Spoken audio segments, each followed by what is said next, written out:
ఉత్తరప్రదేశ్, మహారాష్ట్ర, బీహార్ లాంటి ప్రాంతాల్లో ఈ పెళ్లి కానటువంటి ప్రసాదుల్లే లక్ష్యంగా చేసుకొని కొంతమంది డబ్బును దోచేసుకుంటున్నారు. కొంతమంది బ్రోకర్లు ఏమొచ్చేసి వీళ్ళకి ఎవరెవరినో ఇచ్చేసి పెళ్లి చేస్తున్నారు. హిజ్రాలని, లేకపోతే పెళ్లి అయిపోయినటువంటి వారిని, లేకపోతే ఫేక్ పెళ్లిలు, ఒకే అమ్మాయికి అనేక పెళ్లిళ్ళు చేయడం, వాళ్ళ దగ్గర నుంచి డబ్బు తీసుకోవడం, ఇలాంటి మోసాలు చేస్తుంటే ఇప్పుడు ఏకంగా ఒక ప్రియుడైతే ఒక పెళ్లి కాని ప్రసాద్ని మోసం చేశారు. తన యొక్క ప్రియురాలతోటే ఆ సంబంధం కుదిరేలా చేసి వాళ్ళ దగ్గర అంటే డబ్బు ఉందన్నమాట. ఇలా డబ్బు ఉన్న వాళ్ళని వీళ్ళు టార్గెట్ చేసుకొని ఆ వ్యక్తికి మన మహారాష్ట్రలో వివాహం జరిగింది.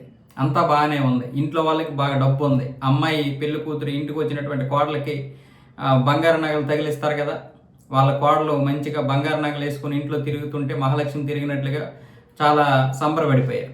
తీరా చూస్తే ఈ అమ్మాయి ఆ ప్రియుడు కలిసి పథకం ప్రకారమే పెళ్లి అయిపోయినటువంటి 3 రోజుల్లోనే బంగారం ఎక్కడెక్కడ ఉంటుంది, ఏ విలువైనటువంటి వస్తువులు ఎక్కడ ఉంటాయి అన్నీ తెలుసుకొని ప్రియుడు వాళ్ళకి సమాచారం ఇస్తే వాళ్ళేమొచ్చేసి ముసుగు దొంగల రూపంలో ఒక 5-6 చొరబడ్డారు. ఇంట్లో చొరబడి బంగారము అన్ని ఎత్తుకొని వెళ్ళిపోయారు. అప్పటికి ఈ అమ్మాయి అన్ని మూట కట్టేసి సిద్ధంగా ఉంచింది. మూట కట్టేయడం అంటే ఎక్కడ ఏవి ఉన్నాయో అవన్నీ మొత్తం చెప్పడంతో వాళ్ళు మూట కట్టేసి మొత్తం పారిపోయారు. ఆ వాళ్ళతో పాటు ఈవిడ కూడా పారిపోయింది. పెళ్లి కొడుకుని కట్టేశారు. తర్వాత మిగతా వాళ్ళని ఏమొచ్చేసి కత్తి చూపించి బెదిరించి ఒక రూమ్ లో బంధించేశారు.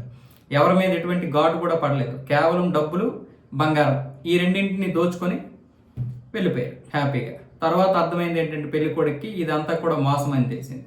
తర్వాత ఇంక విషయం ఏంటంటే పోలీసులు ఎంక్వైరీ చేస్తే కావాలనే ఇలాంటి పెళ్లి కాని ప్రసాదుల్ని అంటే ముదిరిపోతున్నటువంటి వారు 30 సంవత్సరాలు దాటిపోతున్నటువంటి వారికి వీళ్ళు వలవేసి ఈ విధంగా దోపిడీలు చేశారంట చాలా వరకు. ఇప్పుడు ఇదంతా కూడా చాలా పెద్ద సంచలనమైంది. ఇలాంటి వారిని అడ్డుకోవడం ఇప్పుడు ఉత్తరప్రదేశ్, బీహారు, మహారాష్ట్ర, హర్యానా లాంటి ఈ రాష్ట్రాలకి చాలా పెద్ద తలకాయ నొప్పి అయిపోయింది.